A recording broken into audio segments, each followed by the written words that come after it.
નમસ્કાર વિદ્યાર્થી મિત્રો અને વાલીશ્રીઓ, હું યશ કોટક વાણિજ્ય વ્યવસ્થાના ટીચર તરીકે રાધિકા સ્કૂલ ત્રંબા ગામ વતી ઓનલાઈન એજ્યુકેશનની અંદર તમારું હાર્દિક સ્વાગત કરું છું. આજે આપણે સંચાલનના સિદ્ધાંતો કે જે વાણિજ્ય વ્યવસ્થાની અંદર ચેપ્ટર નંબર 2 આપેલું છે તેની અંદર આપણે સંચાલનના સિદ્ધાંતોનો અર્થ અને તેના સિદ્ધાંતોના સ્વરૂપ વિશે આપણે અભ્યાસ કરીશું. સૌપ્રથમ તો આપણે ફર્સ્ટ ટોપિક તરીકે એ જાણી લઈએ કે સંચાલનના સિદ્ધાંતો એટલે શું.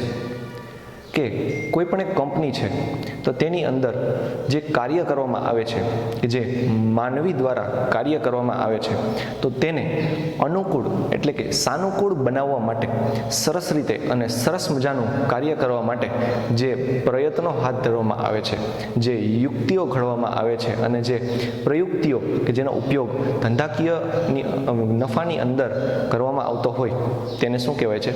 સંચાલનના સિદ્ધાંતો.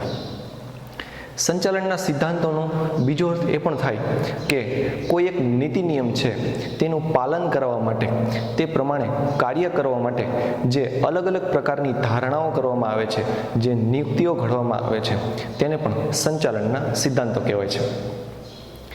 ત્યારબાદ આપણે એ વસ્તુ સમજી લઈએ કે સંચાલનના સિદ્ધાંતો શા માટે બનાવવામાં આવે છે. સંચાલનના સિદ્ધાંતો જે છે એ ધંધાકીય એકમની અંદર માનવી વ્યવસ્થિત રીતે, સારી રીતે અને પોતાની આવડત પૂરેપૂરી ઠાલવી શકે, એટલે કે પોતાના કાર્યની અંદર પોતાનું 100% વર્ક આપી શકે, તેના માટે તે પ્રકારનું વાતાવરણ ઊભું કરવા માટે સંચાલનના સિદ્ધાંતો બનાવવામાં આવે છે. સંચાલનના સિદ્ધાંતો છે એ સંચાલક મંડળ એટલે કે ઉચ્ચ સપાટી દ્વારા બનાવવામાં આવે છે. તો ત્યારબાદ આપણે સંચાલનના સિદ્ધાંતો માટે સ્વરૂપ જાણી લઈએ કે સંચાલનના સિદ્ધાંતોની અંદર 5 પ્રકારના સ્વરૂપ આપણને આપેલા છે. તો સંચાલનના સિદ્ધાંતોનું સ્વરૂપ એ શા માટે છે એ જાણી લઈએ. માનવ વર્તણૂકને સરળ બનાવવા માટે, એટલે કે કર્મચારી જે છે એ કંપનીની અંદર વ્યવસ્થિત રીતે કાર્ય કરી શકે, પોતાનું કાર્ય સમયસર પૂર્ણ કરી શકે અને પોતાની જે આવડત છે, પોતાની જે વર્તણૂક છે એ વધારી શકે, તેના માટે સંચાલનના સિદ્ધાંતો અપનાવવામાં આવેલા છે. આપણને ઘણા બધા ઉદાહરણો આપણે જોયા હોય કે આપણે કોઈ કંપનીની અંદર જઈએ તો તેના ઘણા બધા નિયમો આપણે પાળવા પડે છે. તો તે નિયમો વ્યવસ્થિત રીતે પાળવામાં આવે તેના માટે આપણને સંચાલનના સિદ્ધાંતો આપેલા છે. સૌપ્રથમ સિદ્ધાંત આપેલો છે કે માનવ વર્તણૂક પર આધારિત. સીધી વાત છે મિત્રો, શું કહેવા માંગે છે કે જે સંચાલનના સિદ્ધાંતો બનાવવામાં આવેલા છે એ કોના માટે બનાવવામાં આવેલા છે? માનવ માટે બનાવવામાં આવેલા છે. માનવ માટે કોણ? કે કર્મચારીઓ જે છે, જે કંપનીની અંદર કામ કરે છે, તો જે કર્મચારીઓ વ્યવસ્થિત રીતે કાર્ય કરે, તેની આવડત સુધરે, તે પોતાના કાર્યમાં નિષ્ણાંત બને, તેના માટે માનવ વર્તણૂક પર આધારિત જે સિદ્ધાંત છે એ અપનાવવામાં આવેલો છે. ટૂંકમાં કહેવા એમ માંગે છે મિત્રો કે જે કર્મચારી છે તે પોતાની જે વર્તણૂક છે સુધારી શકે, નિયમોની અંદર કાર્ય કેવી રીતે કરવું. કંપનીની અંદર જો કોઈ કર્મચારી કાર્ય કરતો હોય તો તેણે તેના નિયમોની અંદર સરસ રીતે અને વ્યવસ્થિત શિસ્તબદ્ધ કાર્ય થાય તે માટે જે તેની ઉપર ધારણાઓ કરવામાં આવે છે, જે નિયમો ઘડવામાં આવે છે, તેના અમલ માટે જે કાર્યો કરવામાં આવે છે તેને શું કહેવાય છે? સંચાલનના સિદ્ધાંતો. તો આ સંચાલનના સિદ્ધાંતો અને માનવ વર્તણૂકને શા માટે સંબંધ છે? કારણ કે જે કાર્ય કરવાનું છે એ માનવીએ કરવાનું છે, કર્મચારીએ કરવાનું છે. જો કર્મચારી જ સિદ્ધાંતો વગર કામ કરશે તો પોતાનું કાર્ય સિદ્ધ થઈ શકશે નહીં. એટલા માટે સૌપ્રથમ જે સ્વરૂપ આપેલું છે એ જરૂરી શું છે કે માનવ વર્તણૂક પર આધારિત. ત્યારબાદ વાત કરીએ સામાન્ય માર્ગદર્શિકા. સામાન્ય માર્ગદર્શિકા એટલે શું? કે સંચાલનના જે સિદ્ધાંતો છે એ એક પ્રકારનું આપણને ઉત્સાહ આપે છે, એક પ્રકારનો જોશ આપે છે. શા માટે? કારણ કે તે માર્ગદર્શિકા છે. માર્ગદર્શિકા એટલે શું? કે તે આપણને કાર્ય કરતા શીખવે છે, કાર્ય કરવા માટે પ્રેરણા આપે છે. કાર્ય કરવા માટે પ્રેરણા આપવામાં આવે તો એના લીધે શું લાભ થાય મિત્રો? કે જે સામાન્ય કર્મચારી છે, જો એને આપણે પ્રેરણા આપીએ તો પોતાનું જે કાર્ય છે એ વ્યવસ્થિત રીતે કરી શકશે. અને તેની અંદર ઘણા બધા પ્રકારના નિયમો જે છે તો એ શિસ્તની અંદર રહીને કાર્ય પૂર્ણ કરવું એ પણ એક આવડતની બાબત ગણી શકાય. તેથી સંચાલનના જે સિદ્ધાંતો છે એ આપણને માર્ગદર્શિકા એટલે કે દોરવણી આપે છે, પ્રેરણા આપે. ત્યારબાદ બીજો પોઈન્ટ આવે છે સંચાલનની વિચારધારા. સંચાલન કરવા માટે કેવા કેવા પ્રકારના સિદ્ધાંત અપનાવવામાં આવે છે, કેવા કેવા પ્રકારની વિચારધારાઓ અપનાવવામાં આવી, ક્યારે અપનાવવામાં આવી?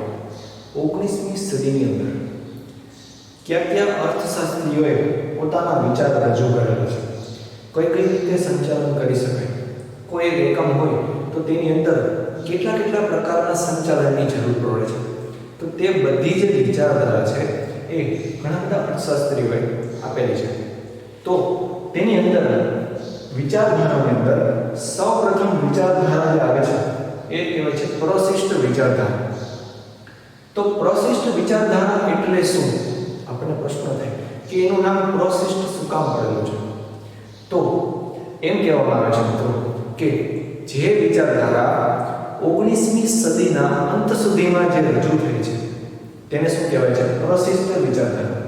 ફરી વાર વાંચીએ કે જે વિચારધારા 19મી સદીના અંત સુધીમાં રજૂ થયેલી છે તેને કહેવાય છે પ્રશિષ્ટ વિચારધારા. ત્યારબાદ આ પ્રકારની વિચારધારાની અંદર શું શું આવે છે જોઈ લો. કે એક તો નવી પદ્ધતિ આવે છે, બરાબર. સંચાલન કઈ કઈ રીતે કરી શકાય, કોઈ નવી ટેકનોલોજીથી કઈ રીતે કરી શકાય. તો આ બધી જે વિચારધારા છે તેના ઉપર ઘણા બધા અર્થશાસ્ત્રીઓએ પોતાની વિચારધારા રજૂ કરેલી છે. સૌપ્રથમ વાત કરીએ તો ફ્રેડરિક ટેલરની વિચારધારા.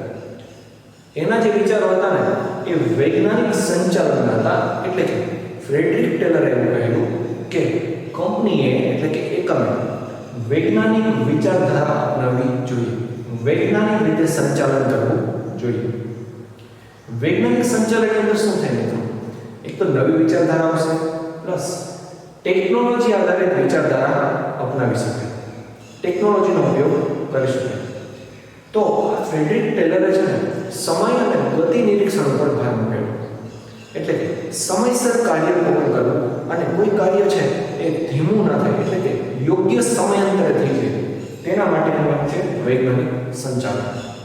વૈજ્ઞાનિક સંચાલન એટલે વૈજ્ઞાનિક ઢબે કામ કરવું, વૈજ્ઞાનિક પદ્ધતિથી કાર્ય કરવું, નવી નવી ટેકનોલોજી આધારિત કાર્ય કરવું, બરાબર છે. તો તેના ઘણા બધા ફાયદા છે કે એક તો માનવને મહત્વ આપી શકાય, કારણ કે જે વૈજ્ઞાનિક સંચાલન છે એ માનવ દ્વારા શક્ય છે, સાધન સામગ્રી દ્વારા નહીં. ત્યારબાદ ઉત્તેજક વેતન પ્રથા. એટલે કે જે કર્મચારીઓ પાસે વૈજ્ઞાનિક સંચાલન કરવાની પદ્ધતિ છે, જેમને અનુભવ છે, જેમની પાસે આવડત છે, તો તેમને સારામાં સારું વેતન મળી રહેશે. કોના લીધે? વૈજ્ઞાનિક સંચાલનના લીધે. ત્યારબાદ ઉત્તેજક વ્યવસ્થા તંત્ર. એટલે કે વૈજ્ઞાનિક સંચાલનથી શું થશે? તો વૈજ્ઞાનિક ઢબે વ્યવસ્થા તંત્રની રચના કરવામાં આવશે. કર્મચારીઓની કાર્ય અને સત્તા જે સોંપવામાં આવશે તો એ વૈજ્ઞાનિક ઢબે સોંપવામાં આવશે. તો આ છે ફ્રેડરિક ટેલરના વિચારો કે જે પ્રશિષ્ટ વિચારધારાની અંદર આવે છે. ફરી એકવાર વાત કરીએ, પ્રશિષ્ટ કોને કહેવાય મિત્રો? કે જે વિચારધારા જે છે 19મી સદીના અંત સુધીમાં રજૂ થયેલી છે તેને કહેવાય છે પ્રશિષ્ટ વિચારધારા. ત્યારબાદ હેનરી ફેયોલે પણ પોતાના વિચારો રજૂ કરેલા છે. હેનરી ફેયોલે કહેવા માંગે છે કે તેણે સંચાલનના 14 સામાન્ય સિદ્ધાંતોની રચના કરેલી છે કે જેના દ્વારા કંપની પોતાનો સિદ્ધાંત ઊભો કરી શકે, પોતાનું સંચાલન વ્યવસ્થિત રીતે કરી શકે. આ વિચારધારાઓ જે છે એની અંદર જે સિદ્ધાંતો કાર્ય કરે છે તેમાં શું કહેવા માંગે છે કે કોઈ પણ સિદ્ધાંત જે છે એ તેના સપાટી ઉપરથી નક્કી થાય છે. કોઈ કર્મચારી હોય તો કર્મચારીને કયું કાર્ય કરવું તે કઈ સપાટીની અંદર આવશે, એટલે કે કોઈ કર્મચારી ઉચ્ચ સપાટીની અંદર આવશે, કોઈ કર્મચારી મધ્ય સપાટીની અંદર આવશે કે કોઈ કર્મચારી તળ સપાટીની અંદર આવશે. તો એ નક્કી ક્યારથી થાય? સામાન્ય સિદ્ધાંતો પરથી. સામાન્ય સિદ્ધાંતો પરથી એ પણ નક્કી થાય છે કે કર્મચારીને કયું કાર્ય સોંપવું. જે કર્મચારીને જે કાર્ય સોંપવાનું હોય તો તે તેની આવડત અને લાયકાત અનુસાર સોંપવામાં આવે છે. તો આ છે સામાન્ય સંચાલનના 14 સિદ્ધાંત કે જે હેનરી ફેવેલે આપેલા છે. ત્યારબાદ આપણને મેક્સ વેબરના વિચારો જોવા મળે છે. સૌપ્રથમ ફ્રેડરિક ટેલર, પછી હેનરી ફેવેલ અને ત્યારબાદ મેક્સ વેબરે પણ પોતાના વિચારો રજૂ કરેલા છે. કઈ બાબતે રજૂ કરેલા છે? પ્રશિષ્ટ વિચારધારા બાબતે રજૂ કરેલા છે. તો તેના વિચાર કેવા છે કે અમલદારશાહીનો સિદ્ધાંત અપનાવેલો છે.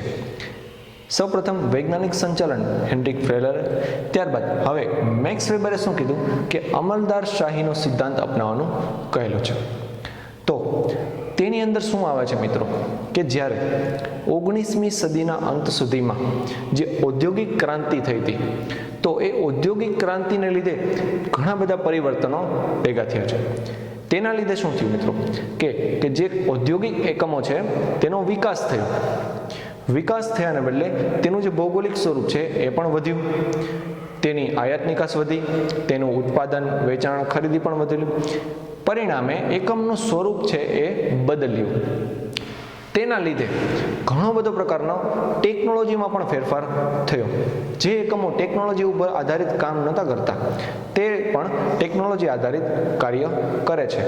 તો હવે નાણાકીય ઉત્તેજનની વાત કરીએ તો જ્યારે એકમનું સ્વરૂપ બદલાય છે તો તેને લીધે ઘણા બધા ફેરફાર પણ થાય છે. તો તેની એક મર્યાદા પણ છે. આપણે એમ કહેવામાં આવે છે કે એક સિક્કાની બે બાજુ હોય છે, એક બાજુ ફાયદા, એક બાજુ મર્યાદા. તો સૌપ્રથમ આપણે વાત કરીએ નાણાકીય ઉત્તેજનની. તો એક જાતની મર્યાદા છે કે માનવને અભિગમને ઓછું મહત્વ આપવામાં આવે છે અને નાણાંને વધુ મહત્વ આપવામાં આવે છે. શું કહેવા માંગે છે કે તેની મર્યાદા શું હતી? માનવને ઓછું મહત્વ આપવામાં આવે છે જ્યારે નાણાકીય ઉત્તેજનને વધુ મહત્વ આપવામાં આવે છે. સીધી વાત છે કે જે માનવી છે, જે કર્મચારી છે, એના વગર કોઈ કાર્ય શક્ય નથી. કોઈ પણ કંપનીની અંદર કર્મચારી હોય તો જ એનું કાર્ય પૂરું થઈ શકે. માનવીને એટલે કે કર્મચારીને કંપનીના હાથ પગ કહેવામાં આવે છે. તો હાથ પગ વગર કાર્ય કરવું શક્ય નથી.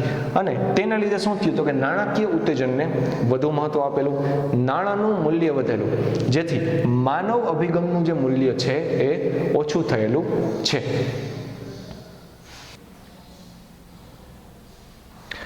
ત્યારબાદની પ્રશિષ્ટ વિચારધારા આવશે. સૌપ્રથમ આપણે કઈ જોઈએ કે પ્રશિષ્ટ વિચારધારા. હવે બીજી આવે છે નવ પ્રશિષ્ટ વિચારધારા. નવ પ્રશિષ્ટ એટલે કેવી વિચારધારા? એટલે કે નવી વિચારધારા. પ્રશિષ્ટ એટલે એક જૂની હતી, હવે આપણે એના ઉપર ફેરફાર કરેલો અને તેના ઉપરથી આપણે એક નવી વિચારધારાનો ઉદ્ભવ કરેલો છે, જેનું નામ છે નવ પ્રશિષ્ટ વિચારધારા. તો નવ પ્રશિષ્ટ વિચારધારાની અંદર આપણે જોઈએ તો મર્યાદા દૂર કરવા માટેના નવા અભિગમો અપનાવવામાં આવ્યા. એટલે કે પ્રશિષ્ટ વિચારધારાની અંદર જે મર્યાદાઓ હતી કે જે માનવીને ઓછું મહત્વ આપવામાં આવે છે અને નાણાંને વધુ મહત્વ આપવામાં આવે છે, કામને વધુ મહત્વ આપવામાં આવતું, જેને લીધે સમયાંતરે કામ થતું નહીં. તો આ બધા જે ફેરફારો થયા હતા એને સુધારવા માટે ઘણા બધા અર્થશાસ્ત્રીઓએ નવી વિચારધારાનો ઉદ્ભવ કરેલો. નવી વિચારધારાથી ક્યાં ક્યાં ફેરફારો થયેલા? તો મર્યાદા દૂર કરવા માટે, એટલે કે એની અંદર જેટલી મર્યાદા હતી એ દૂર કરવા માટે નવી વિચારધારા અપનાવેલી. ત્યારબાદ એમ કહેવાય છે કે જે 20મી સદીની શરૂઆતમાં જે વિચારધારાઓ આવી છે તેને કહેવાય છે નવ પ્રશિષ્ટ વિચારધારા. આપણે પ્રશિષ્ટની વાત કરીએ તો એ હતી કે 19મી સદીના અંત સુધીમાં જે વિચારધારા રજૂ થઈ હતી તેને કહેવાય છે પ્રશિષ્ટ વિચારધારા. પરંતુ નવી પ્રશિષ્ટ વિચારધારા કોને કહેવાય? 20મી સદીની શરૂઆતમાં જે વિચારધારા અમલમાં આવી છે તેને કહેવાય છે નવ પ્રશિષ્ટ વિચારધારા. ત્યારબાદનો મુદ્દો પ્રણેતાની વાત કરીએ. પ્રણેતા કોણ છે? પેલા છે એલ્ટન મેયો, રેન્સિસ લિકર્ડ, હસબર્ગ, એલરિસ, આર્ગ્રીસ, મેકગ્રેગર અને અબ્રાહમ માસ્લો. તો આ બધા જે પ્રણેતા છે એ બધાનું યોગદાન કઈ વસ્તુની અંદર રહેલું છે? નવપ્રશિષ્ટ વિચારધારાની અંદર. નવપ્રશિષ્ટ વિચારધારાની જે નવી વિચારધારા છે એ કોણે આપેલી છે? આ બધા પ્રણેતાઓએ. આ બધા જે છે એ મનોવૈજ્ઞાનિક, ઔદ્યોગિક મનોવૈજ્ઞાનિક છે કે જે નવપ્રશિષ્ટ વિચારધારાના યોગદાન આપેલું છે. ત્યારબાદ આજે એલ્ટન મેયો જે છે એમણે એક નવી વિચારધારા આપી દીધી. એ આપણે જોઈ લઈએ કે એમાં લખ્યું છે વર્તનલક્ષી અને જૂથ વર્તન અભિગમ. એટલે કે વર્તન એટલે કોનું વર્તન? માનવીનું વર્તન, કર્મચારીનું વર્તન. કંપનીની અંદર કાર્ય કરતા કર્મચારીઓના વર્તનને લઈને એક નવી વિચારધારા અપનાવેલી છે કે જેથી તેમના વર્તનને સમજી શકાય, તેમની પાસેથી સરસ રીતે કામ કરાવી શકાય, તેમનો વિકાસ કરી શકાય. જૂથ વર્તનની વાત કરીએ. જૂથ વર્તન એટલે સંકલન કરવું, એકમના બધા કર્મચારીઓ સાથે મળીને કામ કરે, તેને કહેવાય છે જૂથ વર્તન અભિગમ. બધા કર્મચારીઓના વર્તનને સમજવામાં આવે, બધા કર્મચારીઓને સાથે મળીને કાર્ય કરવામાં આવે. તો એ વિચાર કોનો હતો? એલ્ટન મેયોનો. ક્યારે? 20મી સદીની શરૂઆતમાં આવ્યો હતો. હવે પ્રશ્ન એ થાય નાનો એવો કે એલ્ટન મેયો કોણ હતા? એલ્ટન મેયો જે છે એ ઓસ્ટ્રેલિયાના હતા અને ઓસ્ટ્રેલિયન ઔદ્યોગિક મનોવૈજ્ઞાનિક હતા. એટલે કે ઔદ્યોગિક ક્ષેત્રે એ મનોવૈજ્ઞાનિક તરીકે કાર્ય કરતા હતા. કયા દેશના વતની હતા? ઓસ્ટ્રેલિયાના વતની હતા. કોણ હતા? એલ્ટન મેયો. ત્યારબાદ તેના લીધે, વર્તનલક્ષી અભિગમને લીધે કયા કયા ફેરફારો આવ્યા? અવૈધિક વ્યવસ્થા તંત્ર, માનવીના સંબંધો, મિત્રતા, લાગણીને મહત્વ આપવામાં આવેલું. પ્રોસિસ્ટમાં શું હતું કે માત્ર નાણાંને અને કામને મહત્વ આપવામાં આવતું, માનવને મહત્વ ન હતું. પરંતુ હવે નવપ્રશિષ્ટ વિચારધારાની અંદર કયા ફેરફારો થયા કે અવૈધિક વ્યવસ્થા તંત્ર, માનવીને વધુ મહત્વ આપવામાં આવે છે. માનવ સંબંધો, માનવ વર્તન અને માનવ પ્રેરણા. માનવ વર્તનને મહત્વ આપવામાં આવે તો જે કર્મચારીને તેની આવડત અનુસાર જેટલું કાર્ય આવડે છે તેને એટલું જ કાર્ય આપવામાં આવે છે. અભિગમ, અભિગમ એટલે કેવો અભિગમ? માનવ વર્તન અભિગમ. માનવના ધ્યાનમાં રાખવામાં આવતો અભિગમ છે કે જે માનવીના હિત માટે ઉપયોગમાં આવે છે. ત્યારબાદ શાખાઓની વાત કરીએ. તેમાં 3 પ્રકારની શાખાઓનો સમાવેશ થાય છે. જોઈ લે. માનવ વર્તનવાદી વિચારધારા, માનવના વર્તનને લક્ષીને તેના પરથી તેનો વિકાસ કરવાની જે પ્રક્રિયા છે એને કહેવાય છે માનવ વર્તનવાદી વિચારધારા. આ વિચારધારાઓ બધી કોણે આપેલી છે? આ બધા અર્થશાસ્ત્રીઓ મળીને આપેલી છે. બીજી છે સામાજિક તંત્રની વિચારધારા. સામાજિક તંત્ર એટલે કે બધા કર્મચારીઓ સાથે મળીને કામ કરે અને નાનો એવો સમાજ રચે કે જેના લીધે તે પોતાનું કાર્ય વધુ ઝડપથી કરી શકે, વધુ અસરકારક રીતે કરી શકે. તેને કહેવાય છે સામાજિક તંત્રની વિચારધારા. લાસ્ટ છે સામાજિક વ્યવસ્થાની વિચારધારા. સામાજિક વ્યવસ્થા એટલે શું? બધા કર્મચારીને તેના વર્તન સંબંધિત તેની લાયકાતને આધારે તેને કાર્યની સોંપણી કરવામાં આવે, વ્યવસ્થા અને સત્તાની સોંપણી કરવામાં આવે તો તેવા પ્રકારની વિચારધારા છે એને શું કહેવાય? સામાજિક વ્યવસ્થા તંત્રની વિચારધારા. તો આ 3 પ્રકારની વિચારધારા જે છે એ આ બધા પ્રણેતાઓએ આપેલી છે. તેની સૌપ્રથમ આપણે અર્થની વાત કરીએ, જોઈ લઈએ કે મર્યાદા દૂર કરવા માટે. કઈ મર્યાદા? પ્રશિષ્ટ વ્યવસ્થા તંત્રની જે વિચારધારા છે એ દૂર કરવા માટે, એ મર્યાદાને દૂર કરવા માટે આ નવપ્રશિષ્ટ વિચારધારા અમલમાં આવેલી છે. ત્યારબાદ એના પ્રણેતાનું નામ આપેલું છે.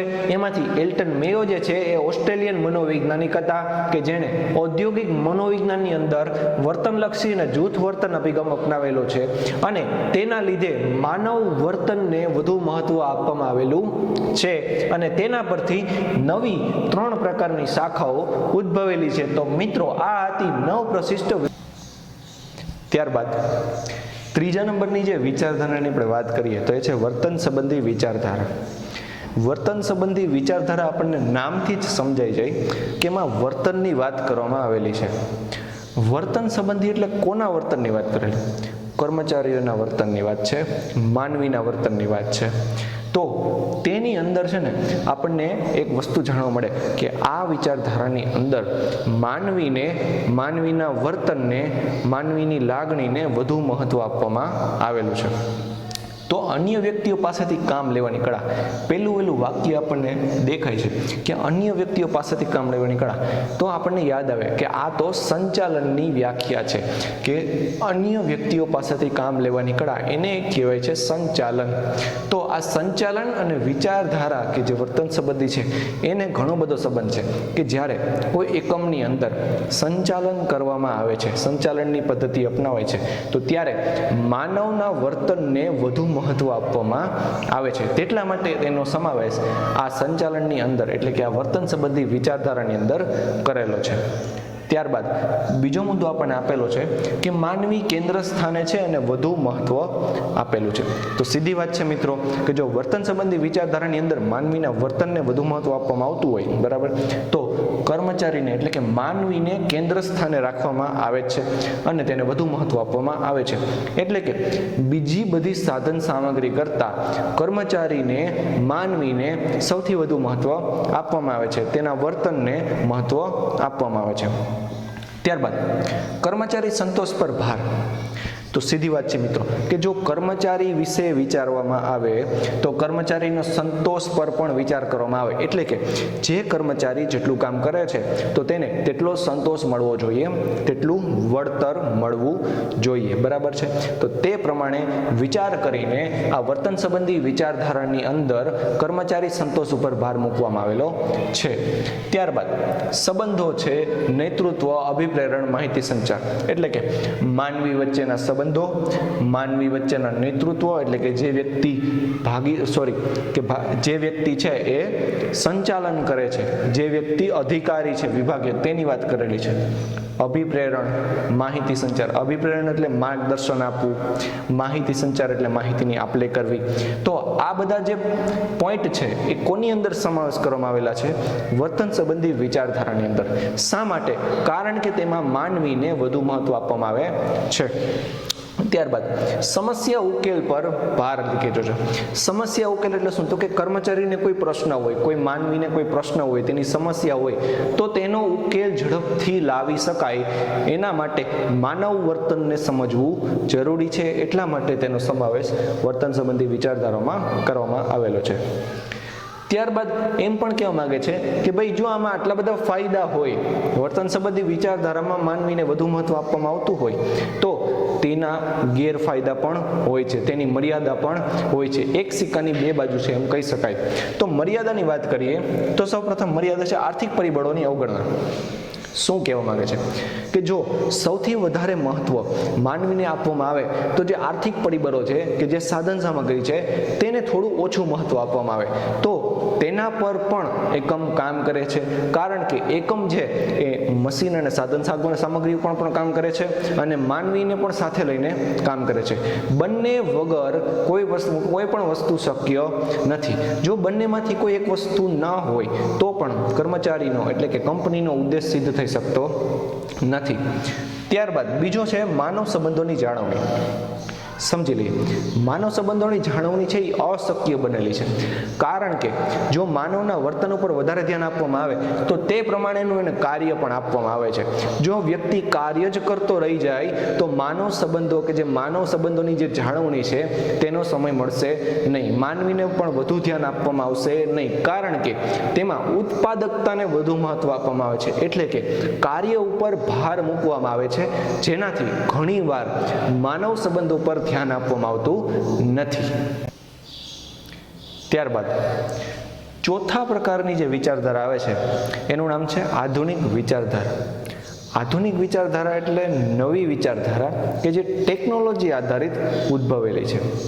આધુનિક વિચારધારાની અંદર છે ને ઘણા બધા પ્રણેતાઓએ પોતાનું યોગદાન આપેલું છે. તો તેની પહેલા આધુનિક વિચારધારા શું છે, ક્યાંથી ઉદ્ભવી છે તેના વિશે આપણે ચર્ચા કરી લઈએ. એમાં લખ્યું છે 1960. તો 1960 સુધીના દાયકામાં ઉદ્યોગોમાં છે ને ઘણું બધું પરિવર્તન આવ્યું, એટલે કે ઉદ્યોગોનો વિકાસ થયો હતો. તેને લીધે શું થયું, તો જૂની વિચારધારા જે હતી એ આપણને થોડી ઘણી ઓછી ઉપયોગમાં આવતી, પરંતુ ત્યારબાદ 1960ના ઉદ્યોગોમાં પરિવર્તનને લીધે, એટલે કે વિકાસને લીધે તેમાં નવી વિચારધારાની જરૂરિયાત પડી. નવી વિચારધારાની શોધ કોણે કરેલી છે મિત્રો? આ બધા જે મનોવૈજ્ઞાનિકોના તમે નામ જોઈ રહ્યા છો તે લોકોએ તેમનું પ્રદાન આપેલું છે. 1960ની અંદર નવી વિચારધારાની શોધ થઈ છે, તો તેનો લાભ હજી સુધી સમાજના એકમોને મળે છે. સૌપ્રથમ વાત કરીએ કે નવી વિચારધારા એટલે શું, તો કે જે નવી ટેકનોલોજી આધારિત વિચારધારા કહેવાય છે, કે જે આધુનિક સમયને ધ્યાનમાં રાખીને બનાવવામાં આવેલી છે, તેને કહેવાય છે આધુનિક વિચારધારા. પછી ત્યારબાદ આપણને મનોવૈજ્ઞાનિકોના નામ આપેલા છે. સંચાલન શાસ્ત્રીઓ પણ કહેવાય છે એમને. તો સંચાલન શાસ્ત્રીઓના નામ આપણને આપેલા છે. પહેલું નામ છે કુન્તસ છે, ઓડોનલ છે, જ્યોર્જ ટેરી છે, પીટર ડ્રકર છે, વિલિયમ ઓચી અને કેસી પ્રહલાદ. તો આ બધા કોણ છે મિત્રો? સંચાલન શાસ્ત્રીઓ છે, બરાબર. આ બધા સંચાલન શાસ્ત્રીઓએ પોતાનું યોગદાન આ આધુનિક વિચારધારાને બનાવવા માટે આપેલું છે, એ તેમની દેન છે. ત્યારબાદ જોઈએ કે નવો મુદ્દો છે 1960ની અંદર, એટલે કે 1960 પછીના દાયકામાં દેશમાં એકમોની અંદર એટલો બધો વિકાસ થયો કે તેને લીધે સંચાલનનો ફેલાવો થયો. સંચાલનનો ફેલાવો કઈ રીતે મિત્રો જોઈ લઈએ કે ભાઈ માત્ર ઉદ્યોગોની અંદર જ સંચાલન કરવાનું નહીં, પરંતુ દેશની અંદર કોઈ પણ જાતની સંસ્થા કે જે કોઈ પણ જાતનું કાર્ય કરે છે તો બધા એકમોની અંદર સંચાલન કરવાની જરૂરિયાત ઊભી થઈ છે. તો સંચાલનનો ફેલાવો થયો કહી શકાય કે ભાઈ કોઈ પણ પ્રકારની સંસ્થા, બરાબર, તો તેની અંદર સંચાલન કરવું જરૂરી છે. તો માત્ર ઉદ્યોગની વાત નથી, પરંતુ બીજી બધી જ પ્રકારની સંસ્થાની વાત કરીએ છીએ, તેને શું કહેવાય છે? સંચાલનનો ફેલાવો થયો છે. તો આ સંચાલનનો ફેલાવો જે થયો છે તેની અંદર સૌથી વધારે યોગદાન કોનું છે? મુખ્ય પ્રદાનની વાત કરેલી છે, કુન્તસ, ઓડોનલ અને જ્યોર્જ ટેરી. ઓકે, તો આ ત્રણ જે સંચાલન શાસ્ત્રીઓ છે તેમનું આ આધુનિક વિચારધારાની અંદર સંચાલનના ફેલાવો કરવા માટે અને ઉદ્યોગોમાં પરિવર્તન લાવવા માટે જે વિચારધારા રજૂ કરેલી છે તેમાં આ ત્રણ સંચાલન શાસ્ત્રીઓનું મુખ્ય પ્રદાન છે, એટલે કે સૌથી વધુ ફાળો રહેલો છે. ત્યારબાદ બીજા જે અર્થશાસ્ત્રીઓ છે, બીજા સંચાલન શાસ્ત્રીઓ છે, તેમનો પણ એમાં ઘણો બધો ફાળો રહેલો છે, જાણી લઈએ. પછી આપણું છે ફાળો પીટર, વિલિયમ અને પ્રહલાદ. આપણે જે ઉપર નામ વાંચેલા છે એ જ છે કે ભાઈ પીટર ડ્રકર છે, વિલિયમ ઓચી છે અને કેસી પ્રહલાદ. તો આ ત્રણ બીજા સંચાલન શાસ્ત્રીઓએ પણ તેમાં મહત્વનું યોગદાન આપેલું છે. ત્યારબાદ વાત કરીએ હિમાયત. એટલે કે હિમાયત કઈ વસ્તુની? વિચારધારાની અંદર જે નવા વિચારો રજૂ કરવામાં આવેલા છે, જે નવી વિચારધારા અપનાવવામાં આવેલી છે, તો તેની અંદર અમુક વસ્તુની દરખાસ્ત કરવામાં આવેલી છે, રિક્વેસ્ટ કરવામાં આવેલી છે, તેને કહેવાય છે હિમાયત કરવામાં આવેલી છે. તો કઈ નવી વસ્તુનો સમાવેશ આ આધુનિક વિચારધારાની અંદર થયેલો છે? તો પહેલા વાંચીએ, મનોવિજ્ઞાનનો સમાવેશ કરેલો છે. ત્યારબાદ આંકડાશાસ્ત્ર જે પદ્ધતિ છે, જે વિષય છે, તેનો સમાવેશ આધુનિક વિચારધારામાં કરવામાં આવેલો છે. ત્યારબાદ છે ગણિત શાસ્ત્રનો પણ વિચારધારામાં સમાવેશ કરવામાં આવેલો છે. અને પછી મુખ્ય બાબત એ આવે છે કોમ્પ્યુટર ઇન્ફોર્મેશન ટેકનોલોજી. આ જે ટેકનોલોજી છે એ આધુનિક વિચારધારાની અંદર સમાવવામાં આવેલી છે, બરાબર. અને બીજી વાત, આ આધુનિક વિચારધારા ક્યારથી શરૂ થઈ મિત્રો? 1960 પછીના દાયકામાં, બરાબર છે. તો મિત્રો આ હતી આપણી આધુનિક વિચારધારા. ત્યારબાદ નવો ટોપિક આવે છે મિત્રો, એ છે વૈજ્ઞાનિક સંચાલનના સિદ્ધાંતો. વૈજ્ઞાનિક સંચાલનના સિદ્ધાંતો કોણે આપ્યો આ સિદ્ધાંત? અહીંયા નામ લખેલું છે ફ્રેડરિક ટેલર. ફ્રેડરિક ટેલર છે એક સંચાલન શાસ્ત્રી છે, એક મનોવૈજ્ઞાનિક છે ઔદ્યોગિક ક્ષેત્રની અંદર. તો ઔદ્યોગિક ક્ષેત્રની અંદર મનોવૈજ્ઞાનિકે આ વૈજ્ઞાનિક સંચાલનનો સિદ્ધાંત આપેલો છે.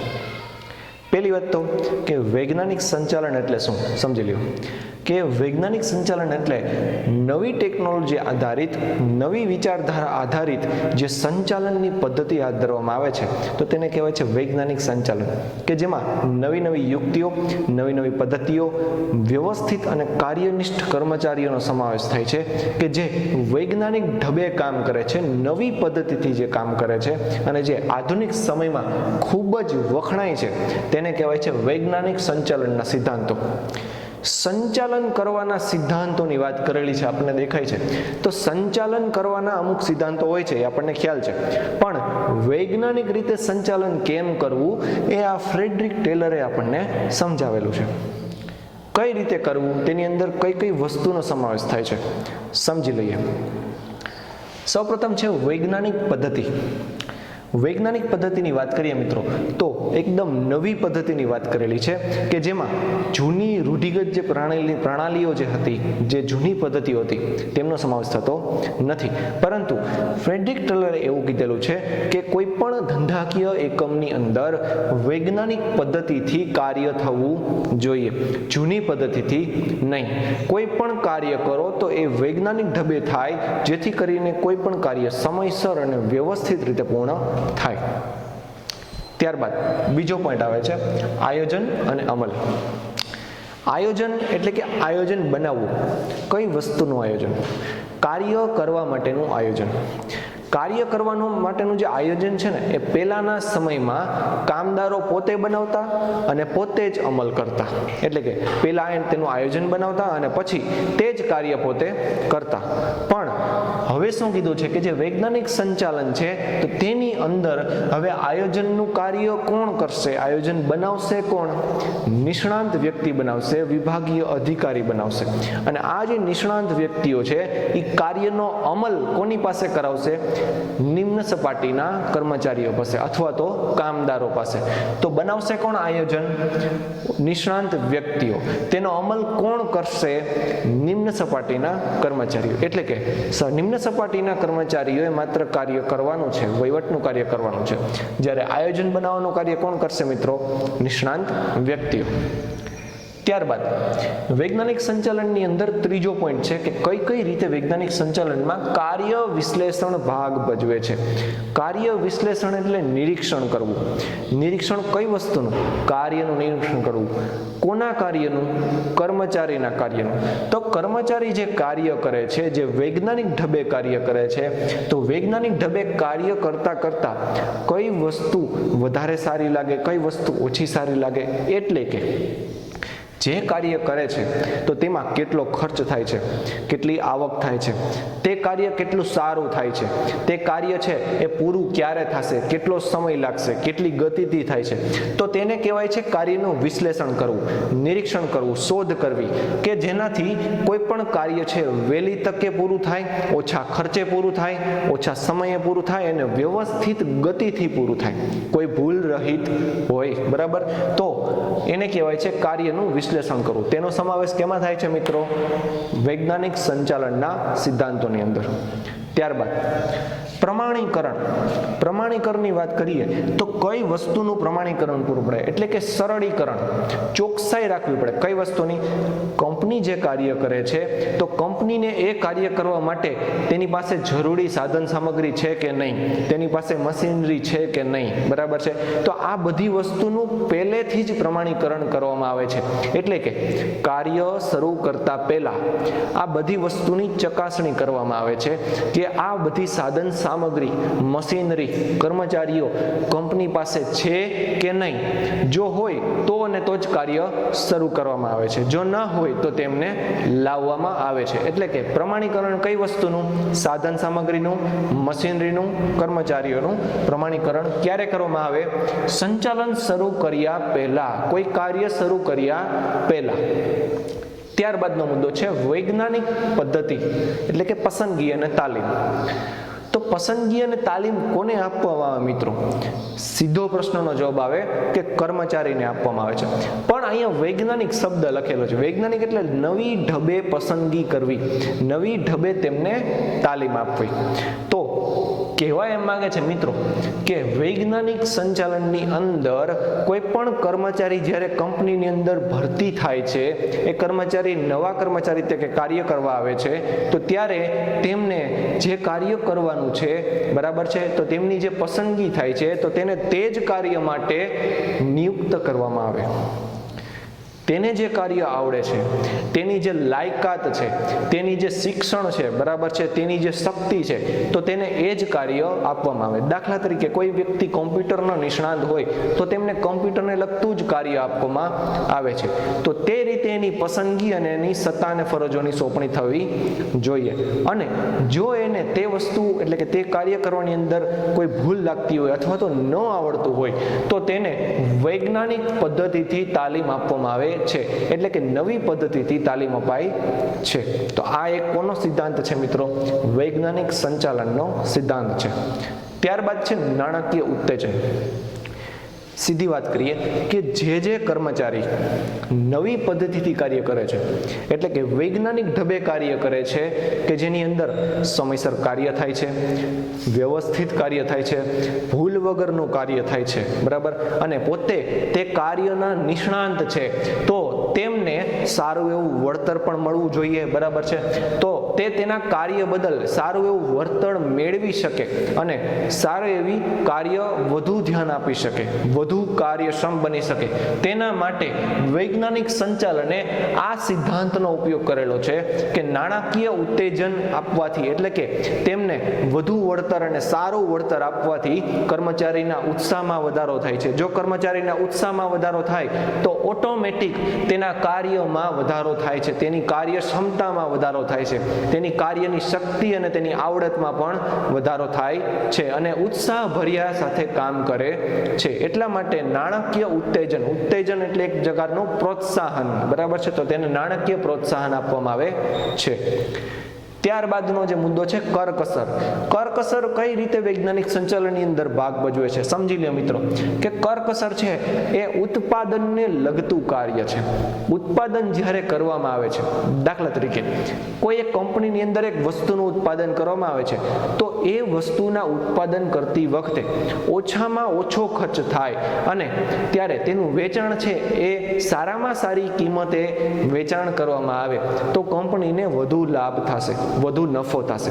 તો ઘણા બધી જે કંપનીઓ છે એ આ સિદ્ધાંતનો ઉપયોગ કરે છે કે પોતાની વસ્તુ સારામાં સારી બનાવવી હોય, ઉત્પાદન કરવું હોય તો ઓછામાં ઓછા ખર્ચે વૈજ્ઞાનિક ઢબે ઉત્પાદન કરવાનું થાય છે.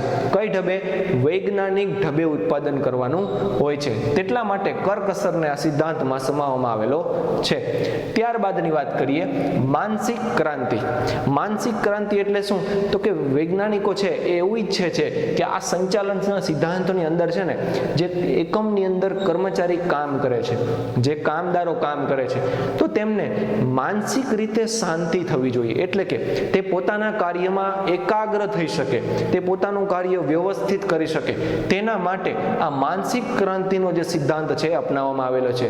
જો તેમને કોઈ સમસ્યા હોય, તેમને કોઈ તકલીફ હોય તો તેમને દૂર કરવામાં આવે છે અને તેમને ફરી પાછું તેમનું કામ છે એ વ્યવસ્થિત રીતે કરી શકે, તેના માટે તેમને વૈજ્ઞાનિક ક્રાંતિ આપવામાં આવેલી છે. તો આ જે 8 સિદ્ધાંત હતા તેને શું કહેવાય છે મિત્રો? વૈજ્ઞાનિક સંચાલનના સિદ્ધાંતો. હવે બીજી વાત, આ સિદ્ધાંત આપ્યો કોણે મિત્રો? તો હંમેશા યાદ રાખજો, ફ્રેડરિક ટેલરે, કે જે ઔદ્યોગિક મનોવૈજ્ઞાનિક છે, તેમણે આપેલો છે. વૈજ્ઞાનિક સંચાલનના કેટલા સિદ્ધાંત છે મિત્રો? 8 સિદ્ધાંત છે. આ સિદ્ધાંત કોણે આપેલો છે મિત્રો? ફ્રેડરિક ટેલરે. વૈજ્ઞાનિક સંચાલનના સિદ્ધાંતો. ત્યારબાદની વાત કરીએ. ત્યારબાદ નવો ટોપિક આવે છે વૈજ્ઞાનિક સંચાલનના સિદ્ધાંતોની પ્રયુક્તિઓ. આપણે આની પહેલાં જોયા કે વૈજ્ઞાનિક સંચાલનના સિદ્ધાંતો જે છે એ ફ્રેડરિક ટેલરે આપેલા છે. તો ત્યારબાદ તેની પ્રયુક્તિ વિશે આપણે અભ્યાસ કરવાનો છે કે એમાં 3 જાતની આપણને પ્રયુક્તિ જોવા મળે છે કે વૈજ્ઞાનિક સંચાલન કરવું હોય તો 3 જાતની પ્રયુક્તિનો આપણે ઉપયોગ કરવો પડે છે. પ્રયુક્તિ એટલે યુક્તિઓનો ઉપયોગ કરવો પડે છે. પહેલી જોઈએ આપણે સમય નિરીક્ષણ. સમજી લઈએ. સમય નિરીક્ષણની અંદર કહેવા શું માંગે છે? સમયનું નિરીક્ષણ કરવું એટલે કે કોઈ એક કાર્ય છે કે કોઈ કાર્યનો ભાગ છે તો તે પૂર્ણ કરવા માટે કેટલો સમય લાગશે તેનો વૈજ્ઞાનિક રીતે અભ્યાસ કરવામાં આવે, તેનું સંશોધન કરવામાં આવે, તેને કહેવાય છે સમય નિરીક્ષણ કરવું. બરાબર છે. કોઈ પણ એક કાર્ય હોય ને તો એના માટે એક ચોક્કસ સમય છે ને નક્કી થયેલો હોય છે, તેને પ્રમાણ સમય કહેવામાં આવે છે. શું કહે છે? કોઈ એક કાર્ય હોય છે તેનો એક ચોક્કસ સમય નક્કી થયેલો હોય છે, જેને શું કહેવાય છે? પ્રમાણ સમય કહે છે. તો આ પ્રમાણ સમય ત્યારબાદ શું કહેવા માંગે છે કે ભાઈ કોઈ પણ એક કાર્ય છે ને તો તેના માટે એક સંશોધન થવું જોઈએ કે તે કાર્ય છે એ કેટલા સમયમાં પૂર્ણ કરી શકાય છે, તો તેને શું કહેવાય છે? સમય નિરીક્ષણ કરવું કહેવાય છે. બરાબર. તો વૈજ્ઞાનિક સંચાલનના સિદ્ધાંતોની અંદર સંચાલન જો વૈજ્ઞાનિક ઢબે કરવામાં આવે તો સૌપ્રથમ એ શોધવામાં આવે છે કે કયું કાર્ય કરવું છે. કયું કાર્ય નક્કી થઈ જાય તેના બાદ આ કાર્ય કેટલા સમયમાં પૂરું થશે તે નક્કી કરવામાં આવે છે. કઈ પદ્ધતિથી નક્કી કરવામાં આવે છે? સમય નિરીક્ષણ પદ્ધતિથી નક્કી કરવામાં આવે છે. ત્યારબાદ બીજો ટોપિક જોઈએ, ગતિ નિરીક્ષણ. ગતિ નિરીક્ષણનું કંઈક અલગ જ મહત્વ છે મિત્રો કે કોઈ એક વિભાગ છે કંપનીના, કોઈ એક આપણે દાખલા તરીકે ઉત્પાદન વિભાગ, તો ઉત્પાદન વિભાગની અંદર ઘણા બધા કર્મચારીઓ કામ કરે છે. આ ઘણા બધા કર્મચારીઓ જે છે એ પોતાનું કામ વ્યવસ્થિત કરે છે, પરંતુ ક્યારેક એની જે ગતિ છે, એની જે અવર જવર છે એ વધારાની થતી હોય, જેને લીધે તે પોતાનો સમયનો બગાડ થઈ જાય છે. સમજી લ્યો મિત્રો કે કોઈ એક કર્મચારીનો એક દિવસનો ટાર્ગેટ છે ને 100 વસ્તુનું ઉત્પાદન કરવાનો છે, તો જ્યારે એ 100 વસ્તુનું ઉત્પાદન નથી કરી શકતા તો તેના પાછળનું શું કારણ કે એક વિભાગમાંથી બીજા વિભાગમાં ખોટી રીતે થતી અવરજવર, તો તે જો થાય તો કર્મચારી છે એ પોતાના કામમાં વ્યવસ્થિત ધ્યાન આપી શકે નહીં. તેથી કરીને આવી જે ગતિ નિરીક્ષણ છે એને મૂકવામાં આવી છે. શા માટે? કારણ કે જે કર્મચારીઓ છે, જે કામદારો છે એ ખોટી રીતે ગતિ ન કરે અને પોતાના કાર્યની અંદર વ્યવસ્થિત રીતે ગતિ કરે, સમયસર કાર્ય પૂર્ણ કરે, તેના માટે આ ગતિ નિરીક્ષણનો ખ્યાલ આપણને આપેલો છે કે કોઈ કર્મચારી પોતાના કાર્યથી ભટકી ન જાય, તે પોતાનું કાર્ય ભૂલી ન જાય, તે પોતાનું કાર્ય છોડી અને બીજા કાર્યમાં વ્યસ્ત ન થઈ જાય, તેના માટે આ ગતિ નિરીક્ષણનો ખ્યાલ આપેલો છે આપણને ટેલરે.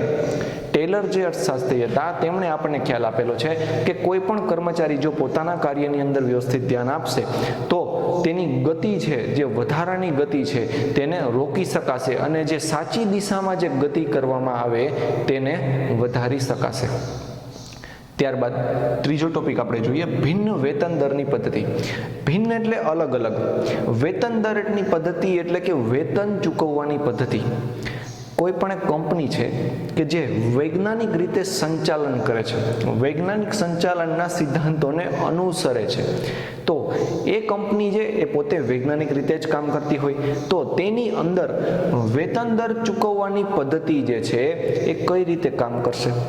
સમજી લે મિત્રો કે દરેક કર્મચારી જે હોય તેની ક્ષમતા અલગ અલગ હોય છે. કોઈ પણ કર્મચારી છે તેની ક્ષમતા છે અલગ અલગ હોય છે, તો દરેકને વેતન પણ મળવું અલગ અલગ છે.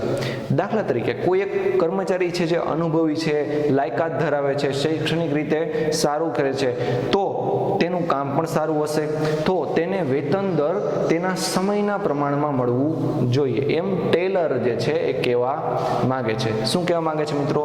કે જેટલો સમય કર્મચારી કાર્ય કરશે તે પ્રમાણમાં તેને વૈજ્ઞાનિક ધોરણે વેતનની ચૂકવણી કરવામાં આવશે. કઈ પદ્ધતિ?